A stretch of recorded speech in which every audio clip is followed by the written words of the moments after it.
তো এখন কথা হচ্ছে যে আপনার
স্যার নমস্কার।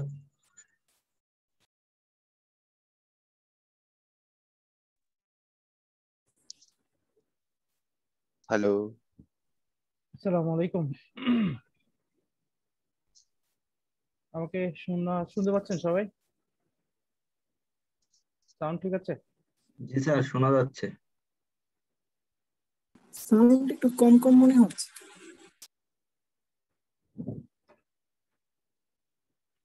আমার কাছ থেকে ম্যাক্সিমাম সাউন্ডই अवेलेबल।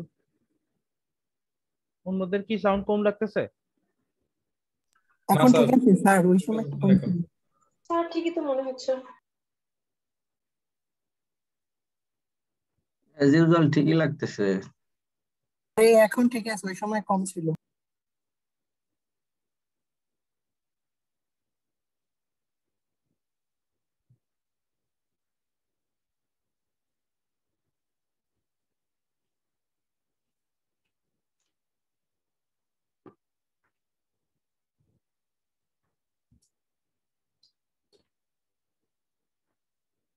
ওকে,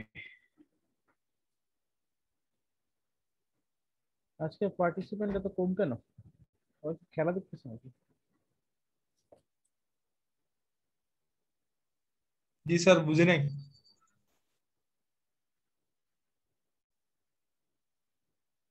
বললাম আজকে পার্টিসিপেন্ট অনেক কম। স্যার এখন আসতেছে আর কি, এখন 7:35 ভালো আসছে। স্যার মেবি লিংকটা অনেক পরে দেওয়া হয়েছে, তো এই জন্য মনে হয় নানার ওয়েবসাইটে সময় পাই না তো, আমি ওয়েবসাইটে পাই নাই। আবার এখান থেকে গ্রুপ থেকে ঢুকে আবার আসছে। ওয়েবসাইটে তো লিংক দেওয়ার কথা, আমি যে লিংক দেয় ওয়েবসাইট আমি থেকে সরাসরি ঢোকা যাচ্ছে না, লিংক কপি করে তারপরে ঢুকতে হচ্ছে। না, গ্রুপে দেওয়া আছে তো, গ্রুপ থেকে তো ঢুকতে পারতেছে।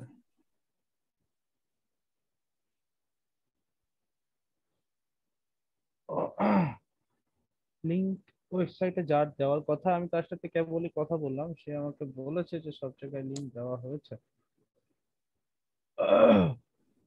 হ্যাঁ, ওয়েবসাইটে তো লিংক দেওয়া আছে, আমি তো ওয়েবসাইট থেকে ঢুকছি। ভাইয়া আজকে দেরি করে লিংক দেওয়া হয়েছে, মাত্র তো 5-6 মিনিট আগে লিংক দেওয়া হয়েছে। এই কারণে হয়তো বা অনেকেই জয়েন করতে পারেনি। আর প্রতিদিন 1 ঘন্টা আগে লিংক দেয় গ্রুপে।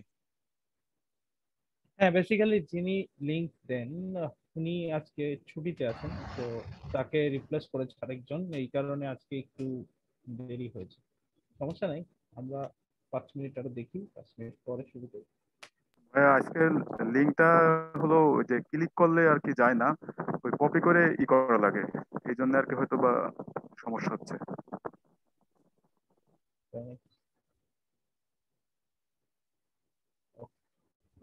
ক্লিকেবল লিংক দেওয়া হয়নি, তাই তো?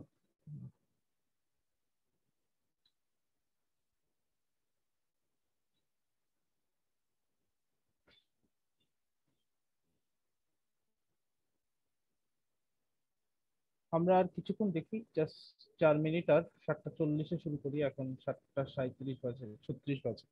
আজকের টপিক গুলো ইজি টপিক। স্যার গত ক্লাসের একটা এক্সারসাইজ স্যার বোঝা যাবে?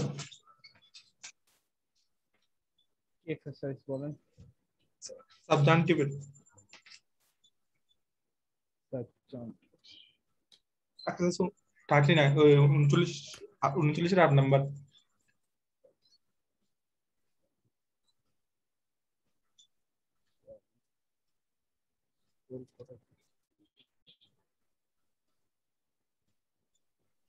উনচল্লিশ।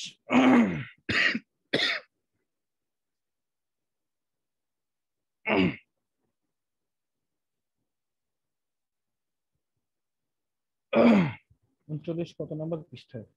এটাই? হ্যাঁ 8 নাম্বারটা, 8 নাম্বারটা একটু। হ্যাঁ, কি হচ্ছে বলেন। স্যার এখানে হি অ্যাটেন্ড দিলে হবে? প্রেফারেন্স তো সাবজেন্টিভ ওয়ার্ড দিলে হবে মানে? মানে কেন হ্যাঁ, এখানে অ্যাটেন্ডস হবে না, অ্যাটেন্ড হবে।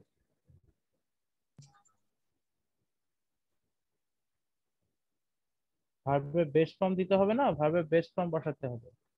হ্যাঁ ঠিক আছে, এটা তো ঠিক আছে।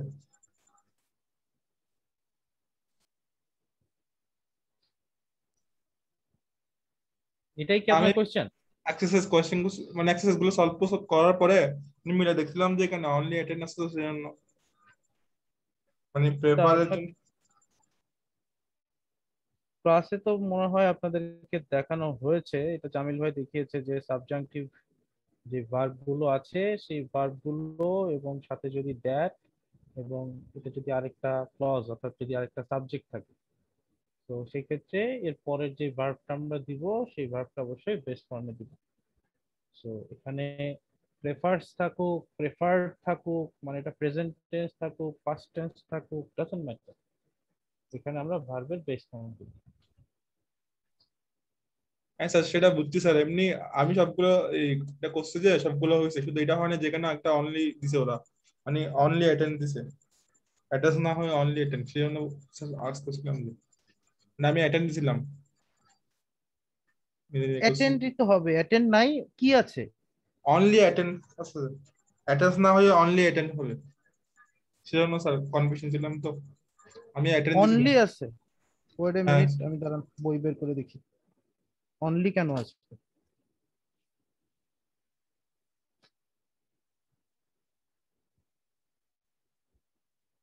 এটা তো উত্তর এখানে দেওয়া আছে। কত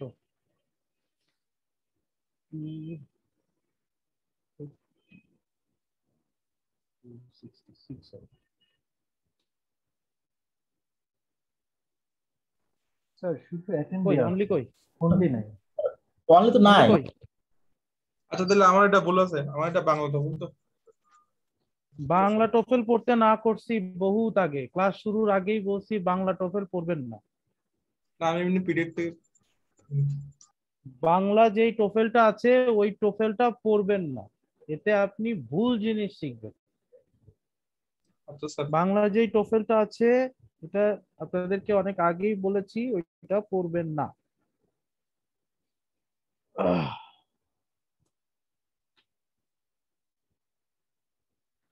আচ্ছা, ক্লাস শুরু করি এখন।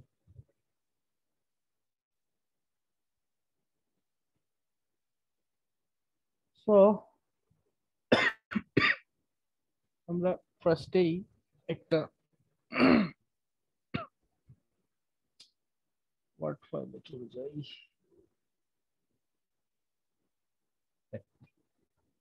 সো আমরা এখানে যদি একটা শব্দ লিখি নো, এই শব্দটার বাংলা কি? নো মানে কি? জানা। জানা স্যার। রাইট। সো নো শব্দের অর্থ হচ্ছে জানা।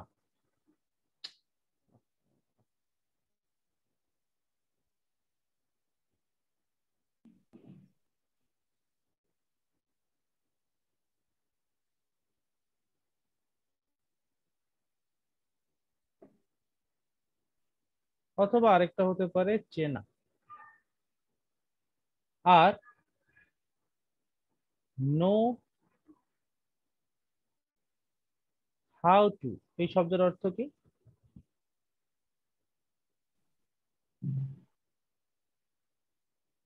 কিভাবে জানা। এটার অর্থ হচ্ছে পারা। তো কিভাবে জানা এটাকে সহজে আমরা বলি পারা। তো এই যে যখন আমি বাংলায় বলছি জানা বা চেনা এবং যখন বলছি পারা, এই দুইটার মধ্যে একটা ডিফারেন্স বাংলায় যদি চিন্তা করি তাহলে কি পাওয়া যায় কি যায় না? যায় স্যার। যায় স্যার, যায় স্যার। নলেজ, একটা থিওরিটিক্যাল অ্যাসপেক্ট, নলেজ একটা practical aspect. Kind of right. Knowledge দিয়ে আমাদের আসলে আমরা বুঝাই টু হ্যাভ নলেজ, নো দিয়ে আমরা বুঝাই টু হ্যাভ নলেজ, অর্থাৎ কোন একটা জিনিস সম্পর্কে আমাদের জ্ঞান থাকা। আর যখন আমরা নো হাউ টু বলি সেটা দিয়ে আমরা বুঝাই অ্যাবিলিটি। তো আমরা যখন ইংলিশে কোনো সেন্টেন্স লিখব, সেই সেন্টেন্স লেখার সময় সেটা দিয়ে যদি আমরা এবিলিটি প্রকাশ করি, অ্যাবিলিটি প্রকাশ করি, তাহলে আমাদেরকে নো হাউ টু ব্যবহার করতে হবে। আর যদি নলেজ প্রকাশ করি তখন আমরা নো ব্যবহার করব। এই দুইটার যে ডিফারেন্স, সেই ডিফারেন্সটা বোঝাই হচ্ছে এই গ্রামারটা। অর্থাৎ আমি যদি আপনাকে বলি 2+2 কত হয়, আপনি উত্তর দিবেন 4। ওকে, সো এই যে 2+2 যে 4 হয়, এটা আপনার নলেজ নাকি এটা অ্যাবিলিটি? নলেজ। নলেজ। আচ্ছা, এখন আপনি যদি 4 বছর বয়স যার, হ্যাঁ, তাকে যদি বলেন 5 আর 5 যোগ করলে কত হয়, সে কি বলতে পারবে আপনাকে? না। কেন পারবে না? নলেজ কারণ সে যোগ করতে শিখে নাই, অর্থাৎ সে যোগ করতে পারে না। আপনি 2 আর 2 যোগ করে আপনি 4 যে হয় এটা আপনি যেমন জানেন, সেই সাথে 2 আর 2 যোগ করতে পারেন। তো আমি যদি 267 সাথে 356 যোগ করতে বলি, সেটাও আপনি যোগ করতে পারেন। অর্থাৎ ইংলিশে আমাদেরকে মাথায় রাখতে হবে যে কোনো সেন্টেন্স লেখার সময় আমাদের যদি সেটা অ্যাবিলিটি প্রকাশ করে তাহলে সেক্ষেত্রে আমরা নো হাউ টু দিয়ে লিখবো, আর যদি শুধু নলেজ প্রকাশ হয় সেক্ষেত্রে আমরা নো দিয়ে লিখবো। আমার কথা কি বুঝতে পেরেছেন? জি স্যার, বোঝা গেছে। আচ্ছা, এখন নো আমরা এই ক্লিস্টোফেলে যেভাবে লেখা আছে তার থেকে একটু ডিফারেন্ট করে একই জিনিসই আমি পড়াচ্ছি। ক্লিস্টোফেলে বেসিক্যালি আপনাদেরকে বলেছে যে নো এর পরে শুধু নোটা যখন ব্যবহার হয়, তখন আমি একটু আপনাদেরকে দেখাই তাহলে একটু রিলেট করতে পারবেন। ক্লিস্টোফেল আপনাকে আপনাকে বলেছে যে যখন স্কিল বা অ্যাবিলিটি প্রকাশ করা হবে তখন আমরা নো হাউ লিখবো এবং তারপরে ভার্বটাকে ইনফিনিটিভে লিখবো। তো ইনফিনিটিভে লেখা মানে কি? 2 + ভার্ব। সো নো হাউ লিখলে ভার্বটা ইনফিনিটিভে হবে। আর যদি নো হাউ না লিখে শুধু নো লিখি তাহলে এরপরে আমরা নো লিখতে পারি, প্রিপজিশনাল ফ্রেজ লিখতে পারি, বা পুরো একটা সেন্টেন্সও লিখতে পারি। এই জিনিসটা আমরা কিভাবে লিখবো, আমরা জাস্ট ডক পাইলে কয়েকটা উদাহরণ দেখি তাহলেই আমরা এই জিনিসটা ধরতে পারবো। এই জিনিসটা আমি একটা স্ক্রিনশট নিয়ে সেটা ডকে পেস্ট করি তাহলে আপনারা রিলেট করতে পারবেন। আজকে গ্রামারটা হয়তো অনেকেই পারেন, অনেকেরই জানা আছে, সো প্রিটি ইজি।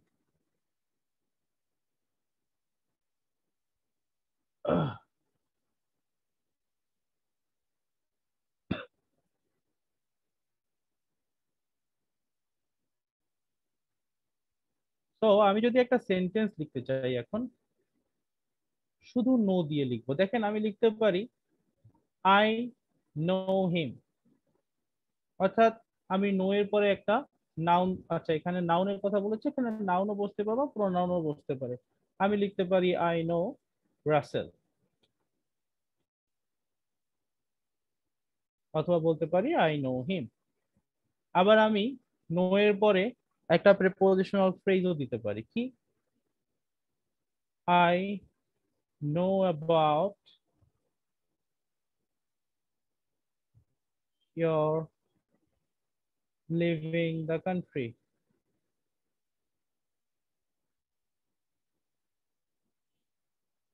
আমি নো এর পরে একটা প্রিপোজিশনাল ফ্রেজ দিলাম, I know about your living the country. আবার আমি নো এর পরে একটা সেন্টেন্সও দিতে পারি। কিভাবে লিখতে পারি? I know that you are innocent. So আমি নো এর পরে এগুলো সব ইউজ করতে পারি। এখানে প্রত্যেকটা দিয়ে প্রথমটায় যখন আমি নো ব্যবহার করছি, এটা দিয়ে জানা, এটা দিয়ে আসলে চেনা বোঝায় আমি রাসেলকে চিনি বা আমি তাকে চিনি। And I know about you living the country. তুমি যে দেশ ছেড়ে যাচ্ছ সেটা সম্পর্কে আমি জানি। I know that you are innocent. তুমি যে ইনোসেন্ট সেটা সম্পর্কে আমি জানি। অর্থাৎ এগুলো দিয়ে আমার জানা বোঝাচ্ছে বা নলেজটা প্রকাশ করছে। অন্যদিকে নো হাউ দিয়ে এবিলিটি প্রকাশ করে কিভাবে? আমি যদি একটা সেন্টেন্স লিখি, I know how to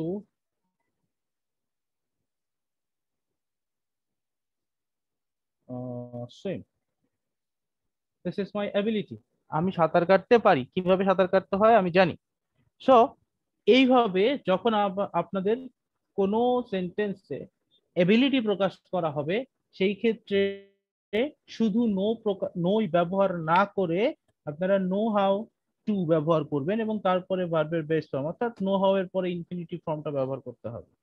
so যেই এক্সারসাইজ আপনাদের কাছে আসবে, সেই এক্সারসাইজ যেটা বোঝানো হচ্ছে যে সেন্টেন্সটা পড়ে আপনাকে বুঝতে হবে যে এই সেন্টেন্সের ভিতরে অ্যাবিলিটি প্রকাশ করা হচ্ছে নাকি নলেজ প্রকাশ করা হচ্ছে। যদি অ্যাবিলিটি প্রকাশ করা হয় তাহলে নো হাউ টু ব্যবহার করতে হবে, আর যদি শুধু নলেজ প্রকাশ করা হয় সেক্ষেত্রে নো ব্যবহার করতে হবে। কারো কি কোনো কোয়েশ্চেন আছে এই বিষয়ে নাকি বুঝতে পেরেছেন? বুঝতে পেরেছি স্যার। ওকে, আচ্ছা এরপরে আমরা দুইটা জিনিস সম্পর্কে শিখবো।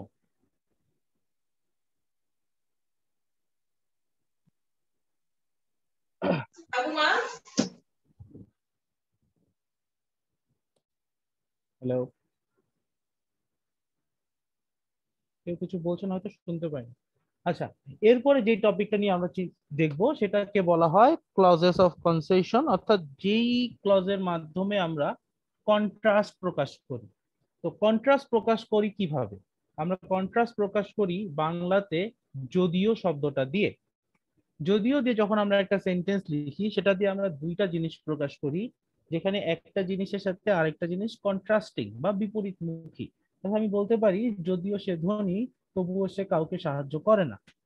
অর্থাৎ এখানে যারা ধনী হয় তাদেরকে সবাইকে সাহায্য করা উচিত, কিন্তু যেহেতু করছে না, দুইটা কন্ট্রাস্টিং, সেই কন্ট্রাস্টিং জিনিসটা আমরা প্রকাশ করি বাংলাতে যদিও দিয়ে।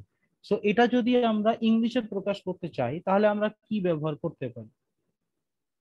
আমরা এটা শিখেছিলাম কমপ্লেক্স সেন্টেন্স, সিম্পল সেন্টেন্স এবং কম্পাউন্ড সেন্টেন্স শেখার ক্ষেত্রে।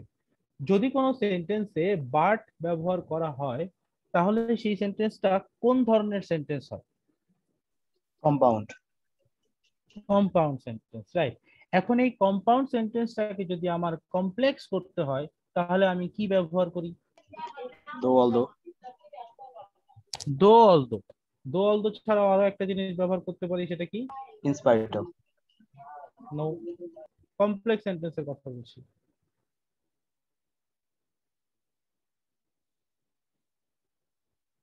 as, even though, right. তিনটাই কিন্তু একই জিনিস, even though.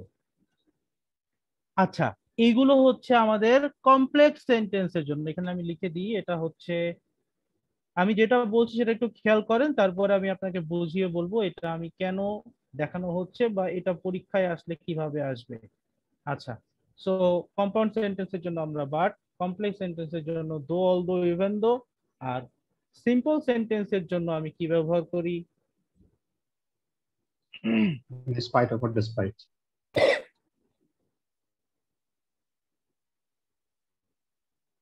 In spite of ব্যবহার করতে পারি, অথবা ডেসপাইট অফ ব্যবহার করতে পারি, নাকি? Only despite মনে হয়, না ডেসপাইট অফ হয় না। অফ হবে না। রাইট, এই জিনিসটাও আমি ইচ্ছা করে লিখেছি, এটা মাথায় রাখবেন। এটাও কেন লিখেছি একটু পরে দেখিয়ে দিব। শুধু ডেসপাইট হবে, শুধু ডেসপাইট হবে, ইনস্পাইট অফ হবে অথবা শুধু ডেসপাইট হবে, ডেসপাইট অফ কিন্তু হবে না। আচ্ছা, সো কমপ্লেক্স সেন্টেন্সে কয়টা ক্লজ থাকে?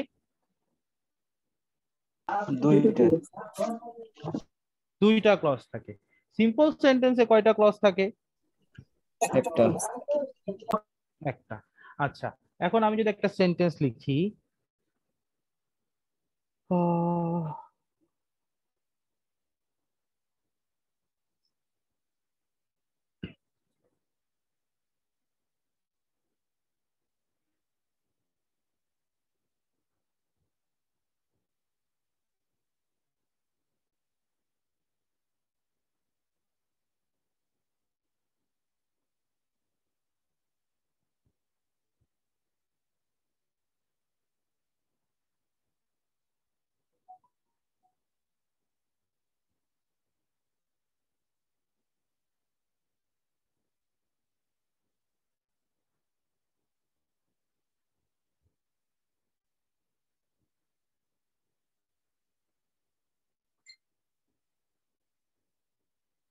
এই যে সেন্টেন্সটা আমি লিখলাম, এটা কি সেন্টেন্স হলো? Complex sentence. Complex sentence. Complex sentence যে হয়েছে আমি কিভাবে বুঝতেছি? অলদোর সাথে একটা ক্লজ আছে, রাইট? অলদোর সাথে একটা ক্লজ আছে। এখন আমি এই সেন্টেন্সটাকে যদি সিম্পল করি তাহলে কি হবে? In spite of having bad grades, she will get admitted in the university.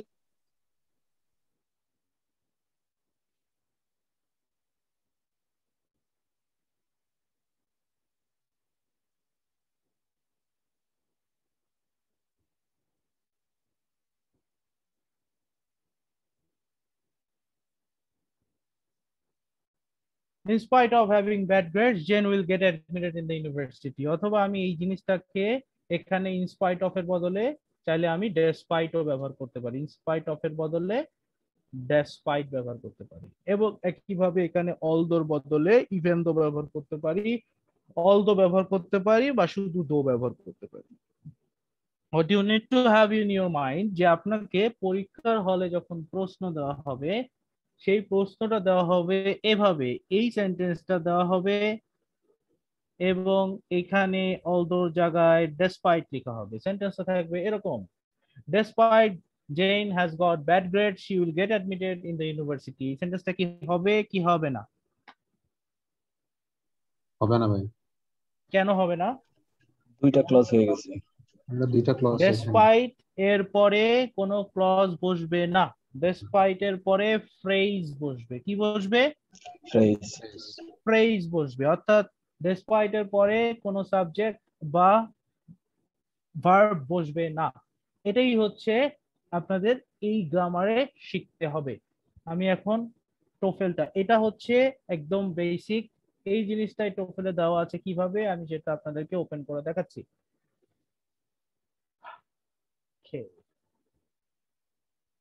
ও আরেকটা জিনিস হচ্ছে, আরেকটা ভুল যেটা আপনারা থাকবে সেটা হচ্ছে, সাপোজ এরকম সেন্টেন্স থাকবে এবং এই জায়গায় despite of থাকবে। Despite of having bad grades, Jane will get admitted in the university.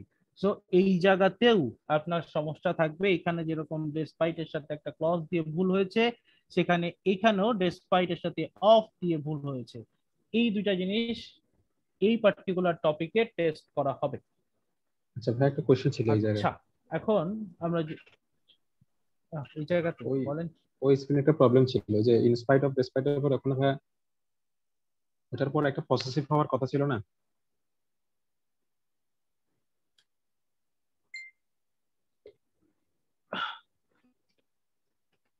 কোথায় পসেসিভ হওয়ার কথা ছিল?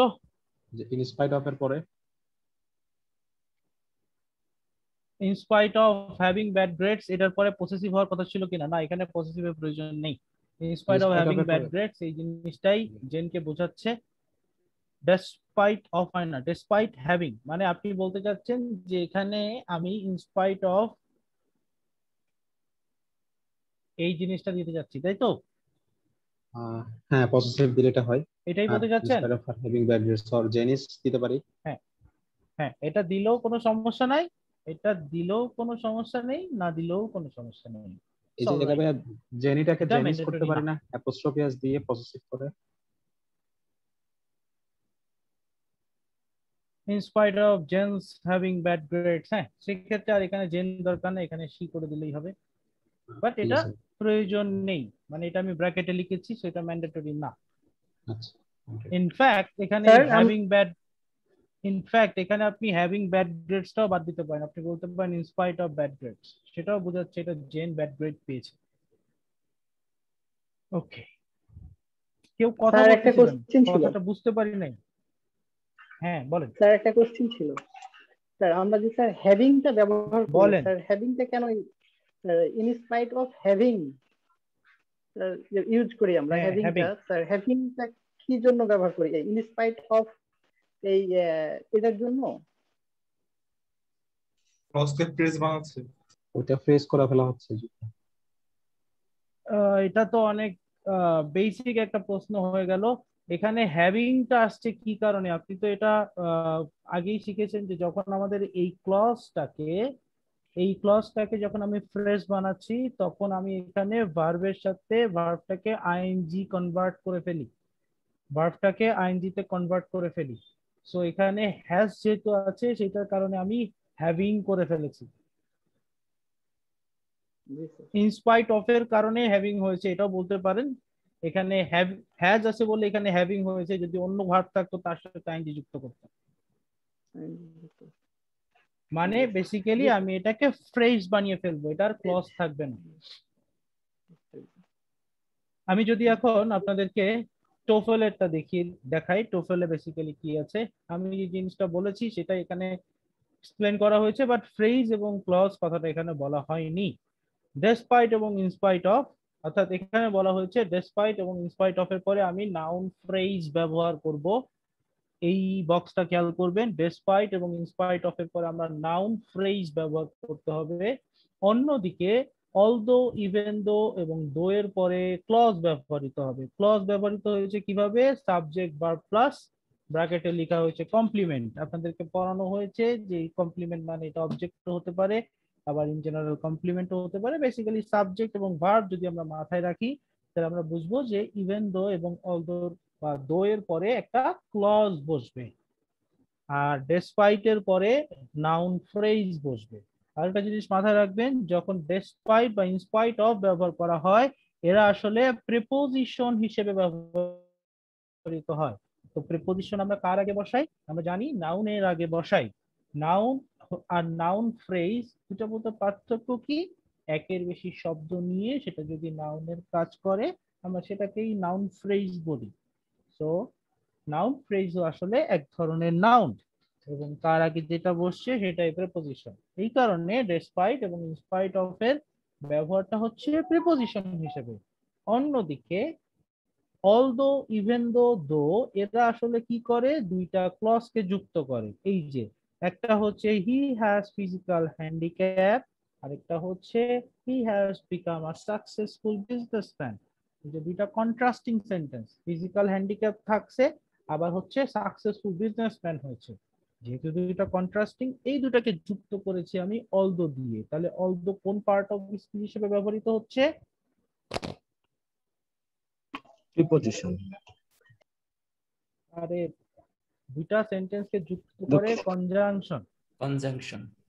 কনজাংশনের কাজ হচ্ছে দুটো সেন্টেন্সকে দুটো কনজাংশনের আরো অনেক ধরনের কাজ আছে। একটা কাজ হচ্ছে দুটা ক্লজকে যুক্ত করা।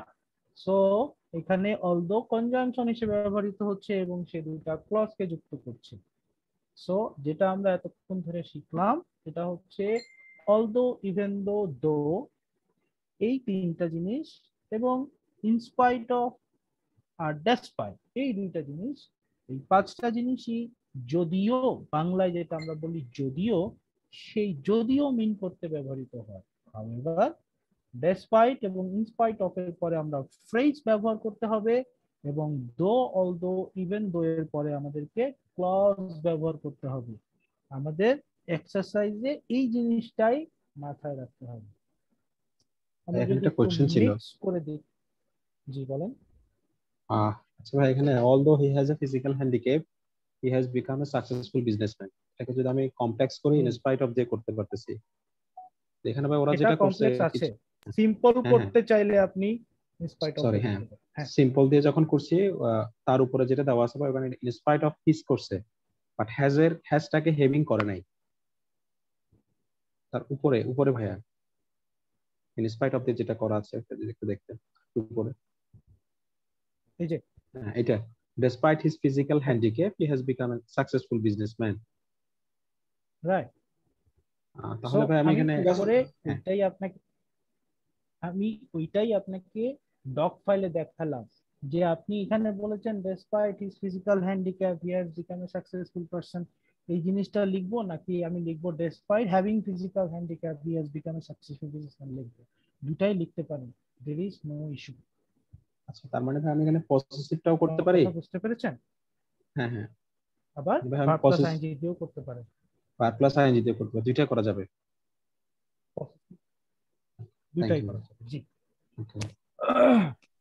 স্যার, একটা বিষয় জানার ছিল, বলবো? হ্যাঁ বলেন। আচ্ছা, ওই এখানে যে ডিসপাইট ইনস্পাইট অফ, আমরা তো ওটার পরে সবসময় আমরা নাউন ফ্রেজ ইউজ করতেছি, তাই না? হ্যাঁ। তো যেরকম আমরা বিকজ এবং বিকজ অফ হওয়ার পরে তো আমরা ফ্রেজ ইউজ করতাম। জি জি জি, এই অলদো এবং ডেসপাইট যেরকম সেম হচ্ছে বিকজ আর বিকজ অফ। না, এখানে কি তার মানে কি বিকজ অফ এর সাথে কি আমরা ডিসপাইট এবং ইনস্পাইট অফ যাই? মানে ডিসপাইট বিকজ অফ আমরা ফ্রেজ ইউজ করি, ডিসপাইট এর পরও আমরা ফ্রেজ ইউজ করি, তাই তো? হ্যাঁ, কিন্তু তার মানে এই না যে ডেসপাইট আর বিকজ অফ এর অর্থ সেম, না, গ্রামার সেম হবে না। Right, grammar same, right. সবসময় কি নাউন ফ্রেজ ব্যবহার করবো, অন্য কোনো ফ্রেজ ইউজ করতে পারি না আমরা? প্রিপজিশনের পরে কি বসে বলেন? নাউন হয়। প্রিপজিশনের পরে নাউন বসে। সো প্রিপজিশনের পরে আপনি কি বসাবেন? নাউন বসাবেন, নাউন ফ্রেজ বসাবেন নাকি অন্য কোনো ফ্রেজ বসাবেন? আচ্ছা আচ্ছা, হ্যাঁ বুঝছি, এখন ক্লিয়ার, ঠিক আছে, থ্যাংক ইউ। ওকে, তারপরে এরপরে যেটা আমরা দেখবো, আচ্ছা এখানে আমরা কিছু সেন্টেন্স আছে ইনস্পাইট অফ, এটা হচ্ছে মিক্স করা, মানে আপনাদের যেগুলো পরীক্ষার সময় আপনাদেরকে মাথায় রাখতে হবে। যে দেখি আমরা যে in spite of the bad weather, এই যে ব্যাড ওয়েদারটা একটা নাউন ফ্রেজ আছে, সো এটার আগে আমরা ইনস্পাইট অফ ব্যবহার করেছি। পরের সেন্টেন্সে the child ate the cookie even though his mother had told him not to. So his mother had told him not to, এই সেন্টেন্সটা যেহেতু এখানে সাবজেক্ট প্লাস ভার্ব আছে, তাই এখানে আমরা ইভেন দো ব্যবহার করেছি। আমরা কিন্তু চাইলে এখানে ইভেন দো বা অলদো বা শুধু দো তিনটাই ব্যবহার করতে পারতাম, কিন্তু ডেসপাইট বা ইনস্পাইট অফ এখানে ব্যবহার করা যাবে না, যেহেতু এটার পরে একটা ক্লজ আছে। সো আপনারা যখন এক্সারসাইজ করবেন, আপনাদের এক্সারসাইজে এই জিনিসটাই মাথায় রাখতে হবে, কোথায় কি ব্যবহার করা হয়েছে। যেমন এখানে বলা হয়েছে despite her dislike for coffee, so এই সেন্টেন্সের ভিতরে আমি যদি এখানে অলদো ব্যবহার করি, তাহলে এই সেন্টেন্সটাকে কিভাবে লিখতে হবে, কিভাবে লিখব, এভাবে আপনারা এই এক্সারসাইজ গুলো করবেন। স্যার, অলদো আর দো even though same meaning? Same meaning, কোনো পার্থক্য নেই। সবাই কি বুঝতে পেরেছেন? আমি কি পরের টপিকে যাব?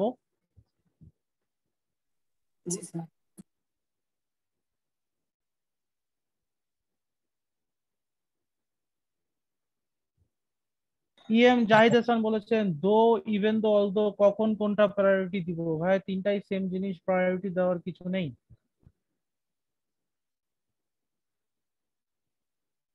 ওকে, এখন আমরা যাব। অপশনে কি তিনটা থাকার পসিবিলিটি থাকে? যখন আমাকে মানে অ্যাপ্রোপ্রিয়েটটা যখন বসানোর জন্য যখন আমরা বসাই ভাই আর কি। এটা আসবে না, আসবে না, আসবে না। তিনটা জিনিসের মধ্যে কোনো পার্থক্য নেই। আমি একটা লাইন আপনাকে দেখাই দিই, তাহলেই বুঝতে পারবেন।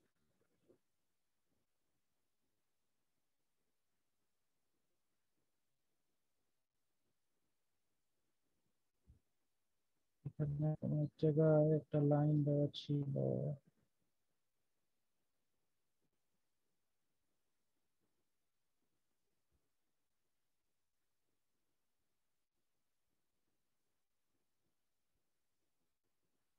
আচ্ছা, এখন আমি দেখতেছি না বিষয়টা কোথায় ছিল। বেসিক্যালি তিনটা জিনিস ইন্টারচেঞ্জেবলি ব্যবহার করা যায়, তিনটার ভিতরে কোনো পার্থক্য নেই। এনিওয়ে, এখন আমরা আরেকটা নেক্সট টপিকে যাচ্ছি, that is problem verbs. Problem verb আসলে কোনো প্রবলেমের ভার্ব না। প্রবলেম ভার্ব গুলোকে বলা হয় প্রবলেম ভার্ব বিকজ এই ভার্ব গুলো প্রতিটা ভার্বের একই রকম সাউন্ডের আরেকটা ধরনের ভার্ব আছে। মূল কথা হচ্ছে আমরা যখন কোনো একটা ভার্বকে কত প্রকার ভার্ব কত প্রকার এটা শিখি, তার ভিতরে একটা ক্লাসিফিকেশন আছে, অবজেক্ট থাকে ভার্বের সাথে বা অবজেক্ট থাকে না। সো এটার উপর বেস করে আমরা ভার্বকে দুই ভাগে ভাগ করতে পারি। একটাকে বলা হয় ইনট্রানজিটিভ ভার্ব, আরেকটাকে বলা হয় transitive verb. So intransitive verb মানে আমরা যেটা বুঝি সেটা হচ্ছে কোনো অবজেক্ট নেই, নো অবজেক্ট, সেটাকে আমরা বলবো ইনট্রানজিটিভ ভার্ব। আর ট্রানজিটিভ ভার্ব বলতে আমরা বুঝাই যেখানে অবজেক্ট থাকে, সেটাকে আমরা ট্রানজিটিভ ভার্ব বলি। এখন আমাদের এই প্রবলেম ভার্ব গুলো যেগুলো আছে, 6টা প্রবলেম ভার্ব আছে। এই 6টা প্রবলেম ভার্বের সমস্যা হচ্ছে, যেমন আমি যদি প্রথম দুটো নিয়ে কথা বলি, একটা হচ্ছে রাইজ এবং আরেকটা হচ্ছে রেইজ। পরীক্ষায় এই রাইজ সরি এই প্রবলেম ভার্ব নিয়ে পরীক্ষায় বিভিন্ন সময় প্রশ্ন আসে। সো রাইজ শব্দের অর্থ কি? জেগে ওঠা। শুধু জেগে ওঠা না, রাইজ মানে ওঠাও হতে পারে। হ্যাঁ, সো নিজে ওঠা। রাইজ মানে হচ্ছে ওঠা। আর রেইজ শব্দের অর্থ কি? উঠানো। উঠানো। রেইজ শব্দের অর্থ হচ্ছে ওঠানো।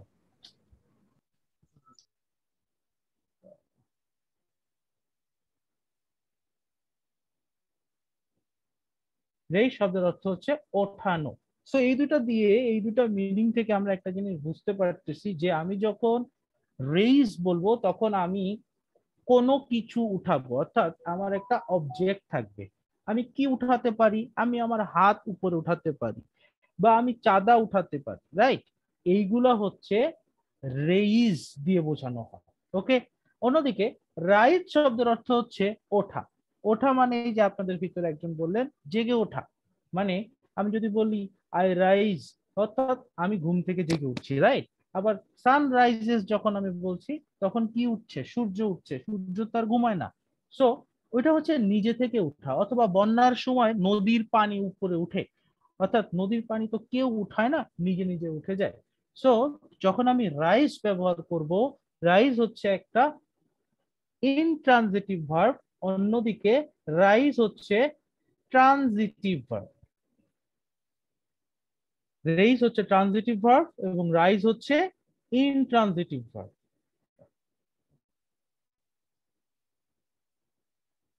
Intransitive verb. সো আমাদেরকে মাথায় রাখতে হবে যদি কোনো সেন্টেন্স দেওয়া হয়, সেই সেন্টেন্সের ভিতরে রাইজ এবং রেইজটা প্রপারলি ব্যবহার করা হয়েছে কিনা সেটাই আমাদের চেক করতে হবে। আমরা এখন যেটা করব সেটা হচ্ছে এই মিনিং গুলো টোফেলে দেখব এবং সেগুলোর উদাহরণগুলো দেখার চেষ্টা করব। তাহলে আমরা যত উদাহরণ দেখবো তত এই জিনিসগুলো বুঝতে পারবো। So let's go to TOEFL.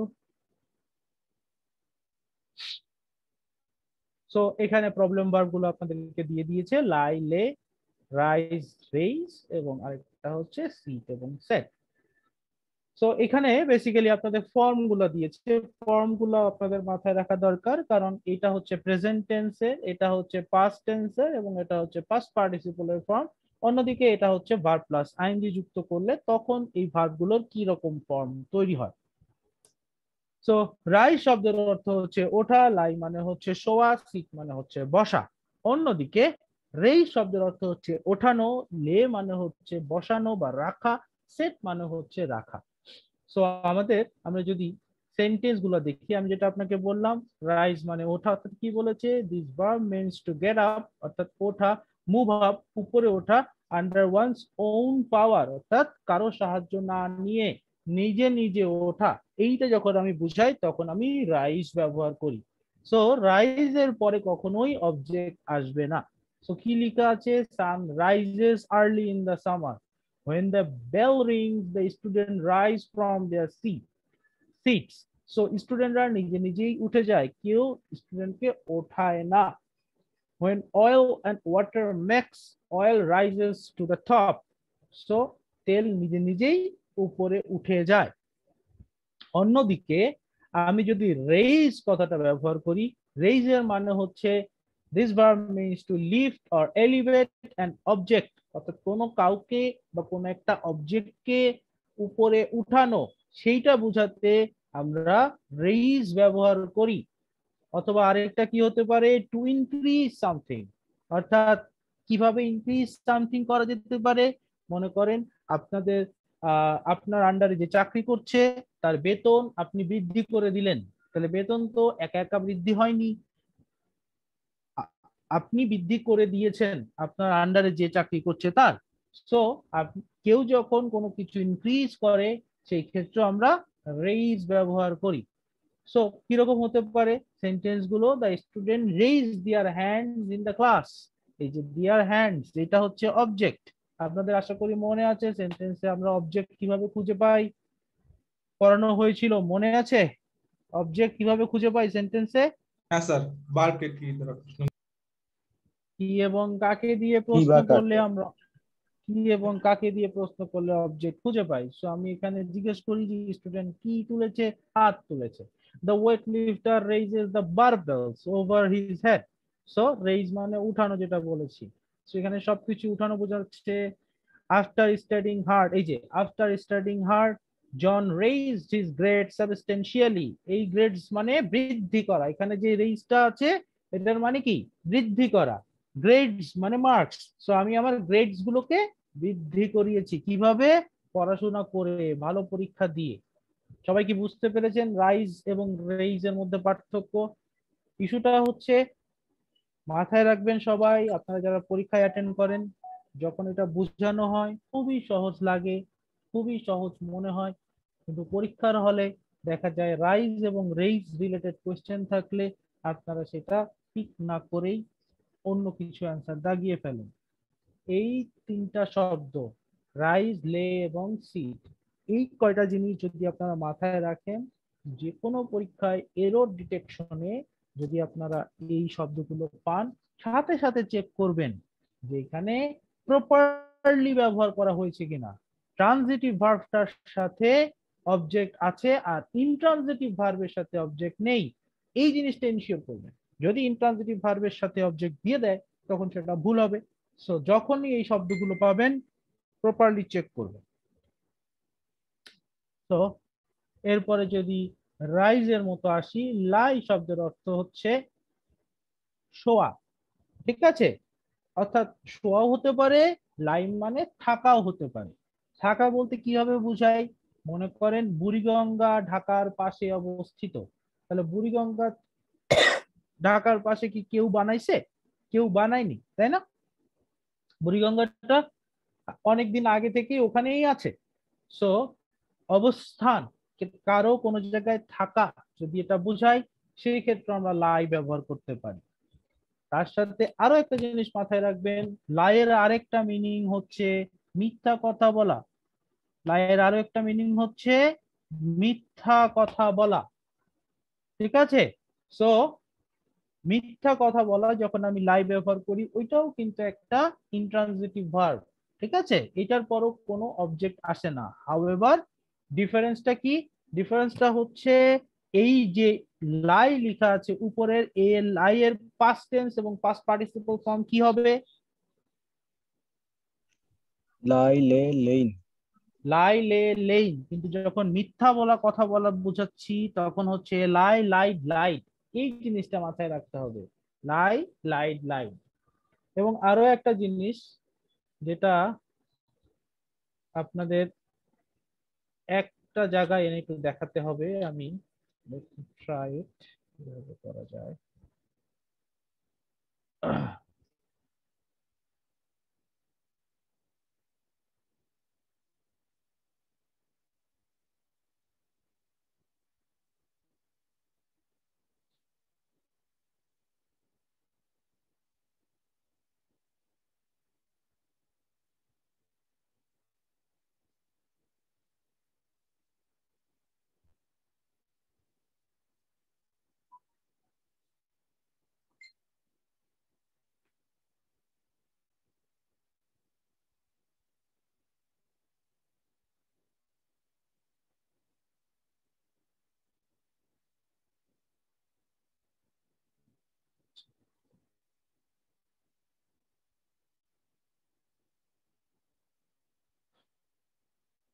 তো আশা করি দেখতে পাচ্ছেন। এইটা আমি কেন আনলাম আপনাদের এখানে দেখানোর জন্য, দুইটা যে সেট আছে তাদের সবাই দেখতে পাচ্ছেন আশা করি। আমি স্ক্রিনটা বেশি বড় করলে আপনারা দেখতে পাবেন না। সো এখানে ইন্ট্রানজিটিভে যে ফর্মের পার্থক্যগুলো, রাইজ, রোজ, রিজন এবং ভার্সে ভার্ব প্লাস আইএনজি রাইজিং। তার সাথে ট্রানজিটিভের ক্ষেত্রে হচ্ছে রেইজড, রেইজ, রেইজ এবং ভার্ব প্লাস আইএনজি তে ভার্ব রেইজিং। অন্যদিকে লাইয়ের ক্ষেত্রে খেয়াল করেন, লাইয়ের পাস্ট টেন্স হচ্ছে লে, লাই, লে, লেইন। অন্যদিকে আরেকটা শব্দ হচ্ছে লে, লেইড, লেইড। অর্থাৎ এখানে ট্রানজিটিভের প্রেজেন্ট ফর্মটা ইন্ট্রানজিটিভের পাস্ট ফর্ম এর মতোই। সো দুইটার মধ্যে পার্থক্য করতে আপনাকে পারতে হবে। সেন্টেন্স দেখে আপনাকে দেখতে হবে যে এখানে এই লেটা আসলে প্রেজেন্ট টেন্স বোঝাচ্ছে নাকি পাস্ট টেন্স বোঝাচ্ছে। আমরা কিভাবে বুঝবো? যদি দেখি লে এর পরে কোনো অবজেক্ট আছে তাহলে বুঝবো এটা ট্রানজিটিভ, আর যদি কোনো অবজেক্ট না থাকে তাহলে আমি ওটা বুঝবো ইন্ট্রানজিটিভ লাইয়ের পাস্ট টেন্স লে। সবাই কি বুঝতে পেরেছেন কি বললাম? জি স্যার। ওকে, বুঝতে পেরেছি ভাইয়া। সো এখন আমরা আবার টোফেলে চলে যাচ্ছি। সো বানানগুলোর দিকেও একটু খেয়াল রাখতে হবে। সো লে যখন আমরা বলবো, সরি লাই যখন আমরা বলবো তখন আমাদের কোনো অবজেক্ট থাকবে না। The university lies in the western section of the town. So in the western section of the town, আশা করি আপনাদের মনে আছে এই জিনিসটা এই সেন্টেন্সে কি হিসেবে ব্যবহৃত হচ্ছে? অবস্থান। অ্যাডভার্ব হিসেবে ব্যবহৃত হচ্ছে। আমরা জানি অ্যাডভার্ব হিসেবে ব্যবহৃত হচ্ছে, রাইট? সো আমরা যখনই সেন্টেন্সের ভিতরে লাই ব্যবহার করা হবে তখনই সেই সেন্টেন্সটা লাই অথবা পাস্ট টেন্সে লে থাকতে পারে। আমাদেরকে দেখতে হবে এটা নিজে থেকে করবে, ঠিক আছে? কোনো অবজেক্ট থাকবে না। ঠিক একই রকম যেরকম রাইজের ক্ষেত্রে বলেছিলাম উইদাউট এনিবডিজ হেল্প, নিজে থেকে করা হবে, তখন আমরা লাই ব্যবহার করব। অন্যদিকে লে হচ্ছে, লে আমরা কখন ব্যবহার করব? This verb means to put somebody or something on a surface. যেমন আপনি বাসায় একটা বাচ্চা আছে, তাকে আপনি বিছানায় শুইয়ে দিলেন। সো তাকে যে আপনি বিছানায় শুইয়ে দিলেন এটাকে আপনি লে দিয়ে প্রকাশ করতে পারবেন। সো ডোন্ট লে দ্য বেবি, তার মানে বাচ্চাটাকে শুইয়ে দিও না, কোলে রাখতে হবে। সো আমরা বেসিক্যালি লে ব্যবহার করব যখন, তখন অবশ্যই এরপর একটা অবজেক্ট ব্যবহার করতে হবে। একই রকম হচ্ছে সিট এবং সেট। যখন আমরা সিট ব্যবহার করব, যখন আমরা সেন্টেন্সে সিট ব্যবহার করব, সিট দিয়ে আমরা বুঝাবো নিজে থেকে বসা। যখন এখানে বলা হয়েছে this verb means to take a seat, নিজে থেকে বসা বোঝাইতে আমরা সিট ব্যবহার করব। অর্থাৎ কি হতে পারে, we are going to sit in the 5th row at the opera. So আমরা অপেরাতে 5th রোতে বসবো, আমরা নিজেরাই বসবো। Bullfight fan sit in the shade because it is cold, so because it is cool. So এখানে বুলফাইট ফ্যান্সরা নিজে থেকেই বসেছে শেডে। অন্যদিকে সেট শব্দটার অর্থ হচ্ছে this verb means to put somebody or something on a surface or in a place। খেয়াল করে দেখেন, আমি যখন লে বলেছি তখনও কিন্তু একই কথাই বলেছি, this verb means to put somebody or something on the surface। একই জিনিস আমরা সেটের ক্ষেত্রেও প্রকাশ করতে পারি। সো এখানে কি বলা হয়েছে, it is often interchangeable with lay or put, অর্থাৎ আমরা সেন্টেন্সে লে অথবা পুট এবং সেট এই তিনটা জিনিস ইন্টারচেঞ্জেবলি ব্যবহার করতে পারি, শুধুমাত্র কিছু জিনিস বাদে। আবারও বলছি, শুধুমাত্র কিছু জিনিস বাদে, যেটাকে আমরা এখানে লেখা আছে except in certain idiomatic expression। কিছু ইডিওমেটিক এক্সপ্রেশন বাদে যখন আমরা কোনো জায়গায় কোনো কিছু রাখা বুঝাচ্ছি তখন আমরা সেট বা লে বা পুট তিনটাই ইন্টারচেঞ্জেবলি ব্যবহার করতে পারবো। হাউএভার ইডিওমেটিক এক্সপ্রেশন গুলো সম্পর্কে আমাদের জানা দরকার। ইডিওমেটিক এক্সপ্রেশন গুলো দিয়ে বোঝানো হচ্ছে যখন আমরা কোনো একটা শব্দ ব্যবহার করে একটা নির্দিষ্ট জিনিসকে বোঝাতে চেষ্টা করি, সেই ক্ষেত্রে আমরা সেট থেকে সরতে পারবো না। যেমন এই যে একটা ইডিওমেটিক এক্সপ্রেশন হচ্ছে সেট দ্য টেবিল। কেউ কি বলতে পারবেন সেট দ্য টেবিল শব্দের অর্থ কি?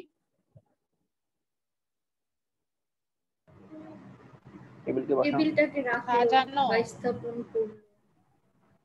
টেবিল স্থাপনা। সেট দ্য টেবিল শব্দের অর্থ হচ্ছে টেবিল সাজানো। অর্থাৎ আমরা যখন টেবিলে খাবার দেওয়া হয় তখন কি করা হয়, তখন টেবিলে প্লেট গুলো রাখা হয়, গ্লাস গুলো রাখা হয়, তারপরে কি বলে প্লেটের নিচে ম্যাট্রেস বিছানো হয়। এই যে জিনিসটা এটাকে বলা হয় সেট দ্য টেবল। সো যখন এই সেট দ্য টেবল প্রকাশ করা হচ্ছে, এটা দিয়ে আমি খাওয়ার জন্য টেবিল গুছানো প্রকাশ করি। অথবা যদি আমরা আরেকটা শব্দ ইউজ করি লে অফ, এই শব্দের অর্থ কি? লে অফ কেউ কি জানেন? স্থাপন করা, ছাঁটাই, শ্রম আইনের কোনো বিষয় স্যার? লে অফ শব্দের অর্থ কি? শ্রম আইনের কোনো বিষয়, কারখানা বন্ধ করে দেওয়া, ছাঁটাই আর কি। লে অফ শব্দের অর্থ হচ্ছে, লে অফ এর মেইন মিনিংটা হচ্ছে ছাঁটাই করা। হ্যাঁ, সো লে আপনি তো একটু আগে শিখে আসতেন, লে মানে কি? Put somebody or something on a surface. আবার সেট মানেও তাই। তারপরে বলা হলো ইন্টারচেঞ্জেবল, বাট লে অফ শব্দটার অর্থ হচ্ছে ছাঁটাই করা। এই লে অফ শব্দটায় লেটাকে আপনি সেট বা পুট দিয়ে রিপ্লেস করতে পারবেন না। এটাই হচ্ছে ইডিওমেটিক এক্সপ্রেশন। ইডিওমেটিক এক্সপ্রেশন দিয়ে বোঝায় যখন আমরা কোন একটা দুইটা শব্দ মিলে বা একটা শব্দকে নির্দিষ্ট জিনিস প্রকাশ করি, তখন আমরা এই ইডিওমেটিক এক্সপ্রেশন গুলো প্রকাশ করি, এবং সেই ক্ষেত্রে অবশ্যই আমরা ইন্টারচেঞ্জ করতে পারবো না। সো ইডিওমেটিক এক্সপ্রেশনের কিছু উদাহরণ এখানে দেওয়া আছে, যেটা আমি আপনাদেরকে দেখিয়েছি। দ্য কোম্পানি হ্যাড টু লে অফ 25 এমপ্লয়িজ। সো লে অফ মানে চাকরিচ্যুত করা, কোম্পানিকে চাকরিচ্যুত করা হয়েছে। এই জায়গায় আমরা লেটাকে রিপ্লেস করতে পারবো। Doctor Jacobs has set many broken bones in plaster casts. So যখন ব্রোকেন বোনস কে সেট করা বোঝায় তখন আসলে কি বোঝায়? বোঝায় যে পা ভেঙে গেছে, সেই হাড্ডিগুলোকে সেট করা। সো এখানে এই সেট দিয়ে বোঝাচ্ছে যে অনেকগুলো ব্রোকেন বোনকে প্লাস্টারের কাস্টের ভিতরে রাখা, এই জিনিসটা বোঝাচ্ছে। এই জায়গায় আপনি সেটকে রিপ্লেস করতে পারবেন না। সো আপনাদের এই জিনিসগুলো হচ্ছে ইডিওমেটিক এক্সপ্রেশন। আমি আবারও বলছি, এটা পরীক্ষায় আপনাদের টেস্ট করা হবে না। আবারও বলছি, ইডিওমেটিক এক্সপ্রেশন পরীক্ষায় আপনাদের টেস্ট করা হবে না। অর্থাৎ ইন্টারচেঞ্জেবলি যে ব্যবহার করা হয়, এই জিনিসটার উপর আপনাদের পরীক্ষায় প্রশ্ন এটাই আসতে পারে যে আপনি প্রপারলি ব্যবহার করা হয়েছে কিনা। অর্থাৎ কমপ্লিমেন্ট থাকা অবস্থায়, আমি ওখানে আবার যাচ্ছি, যেমন you will see the map, you will see on the map that public auditorium, এখানে লাইজ হবে না লেইজ হবে, নর্থ অফ দ্য লেক। আপনার এটাই টেস্ট করা হবে যেখানে লাইজ হবে নাকি লেইজ হবে।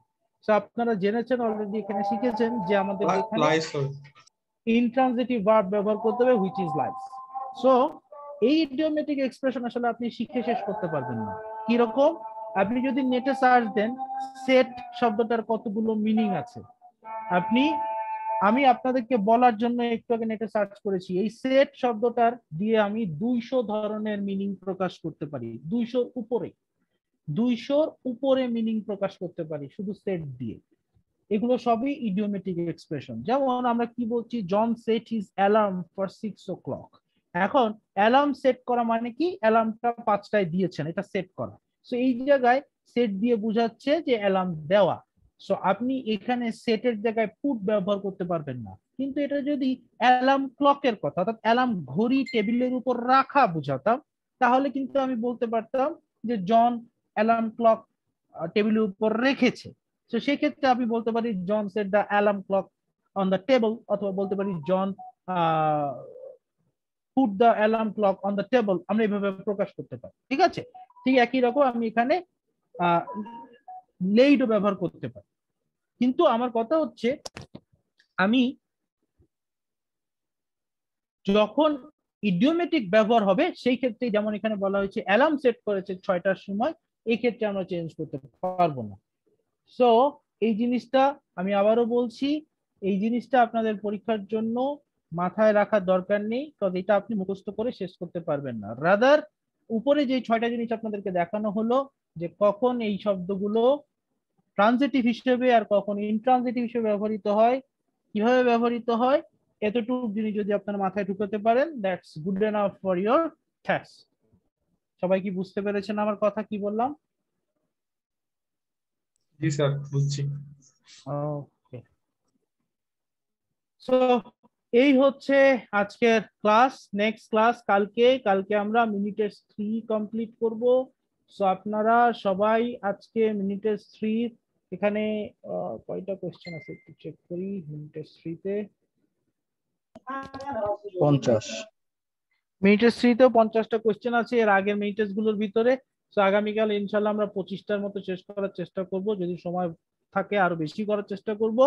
আপনারা আজকে এবং কালকে মিলে এই 1 মিনিটেস গুলো শেষ করবেন। মিনিটেস গুলো আপনারা নিজেরা যদি আগে করেন, তাহলে কালকে যখন আপনারা ক্লাসে আসবেন তখন আপনার প্রবলেমটা আপনি আগে বলতে পারবেন।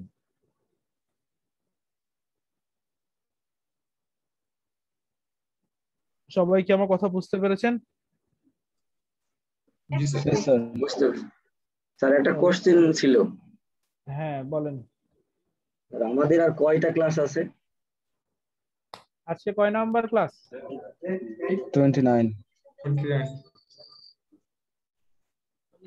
মাহফুজুল হক, আজকে কয় নাম্বার ক্লাস? আজকে 29। তাহলে 40টা থেকে কয়টা বাদ থাকে? আর তাহলে 11টা। 11টা।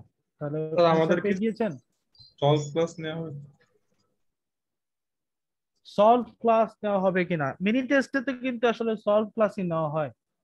আর প্রতিটা এক্সারসাইজের উপরে ভিডিও আমরা দিয়ে দিয়েছি ওয়েবসাইটে। সলভ ক্লাস বলতে আপনি কি বুঝাচ্ছেন? আচ্ছা, আপনি স্যার ঈদের আগে তো তাহলে শেষ হয়ে যাচ্ছে মনে হয়। আমার তো মনে হয় সব ক্লাস তো প্রতিদিনই হয়, কারণ আগের পার্টে যে সমস্যা থাকে ক্লাস শুরুর আগে স্যারদেরকে বললে তা আমি দেখতেছি যে 2জন স্যারই সমাধান করে দেয়। তো যার যেটা সমস্যা ক্লাসের আগে একটু বললেই তো স্যার সমাধান করে দিয়ে দেয়, তাহলে সব ক্লাসে কি প্রয়োজন? আচ্ছা, মেইন কথা হচ্ছে আপনারা এই যে মানে বিভিন্ন ইস্যুস গুলা থাকে, এগুলা কিন্তু অনেক কিছু একটু কমন সেন্স অ্যাপ্লাই করলেই হয়ে যায়। যেমন আজকে কয় নাম্বার ক্লাস এটা যদি আপনি জানেন, তাহলে আপনার ফেসবুক গ্রুপের কভার ফটোতেই বলা আছে যে আমরা 40টা ক্লাস নিব, সেখান থেকে আমরা বুঝে যেতে পারি আর কয়টা ক্লাস বাকি। 1 2 নাম্বার হচ্ছে সলভ ক্লাস। সো আপনি যদি টোফেলটা আসলে আমরা পড়ানোর পরে বাসায় মনোযোগ সহকারে পড়েন, তাহলে আপনি দেখবেন যে আমরা গ্রামারের অনেকখানি অংশ কভার করে ফেলেছি। তো কভার করে যদি ফেলে থাকি, তাহলে 40টা ক্লাসে আমরা বাকি সময় কি করব? এমনও তো হতে পারে যে 35টা ক্লাসেই আমাদের এইখানকার গ্রামার টপিক গুলো কভার হয়ে গেল। তাহলে বাকি 5টা ক্লাসে আমরা কি করব? বাকি 5টা ক্লাসে আমরা রিভিশন দিব। সো সেই কাজগুলো আমরা তখন করতে পারি, নাম্বার 1। নাম্বার 2 হচ্ছে আপনাদেরকে আমরা ভিডিও মাধ্যমে কোয়েশ্চেনের এক্সপ্লেনেশন দিয়েছি। সো এখন আপনাদের যদি সেই এক্সপ্লেনেশন দেখে কোনো কিছু বুঝতে না পারেন, তাহলে কি করা যেতে পারে? ফেসবুক গ্রুপে আপনারা পোস্ট লিখতে পারেন যে আপনারা এই এক্সপ্লেনেশনটা দিয়েছেন, দিস পার্টিকুলার ভিডিও, দিস কি বলে, দিস পার্টিকুলার এক্সারসাইজের এত নাম্বার কোয়েশ্চেনের এক্সপ্লেনেশনটা আমি বুঝতে পারিনি, এটা আমাকে একটু ক্লিয়ার করে দেন। আমরা ক্লিয়ার করে দিতে পারি। তো আমার কথা হচ্ছে, আমাদের কাছ থেকে কোনো কিছু পাবেন বা চাবেন, অবশ্যই আমরা দিব, বাট আগে দেখতে হবে আপনারা করছেন কিনা। যেমন লাস্ট ক্লাসে জামিল ভাই একটা কথা আপনাদেরকে ক্লাসের শুরুতে জিজ্ঞাসা করলো যে আপনারা ক্লাস যে করতে এসছেন, আপনারা কি পড়ে এসছেন, পড়েছেন? তো অনেকেই উত্তর দিলেন পড়েননি।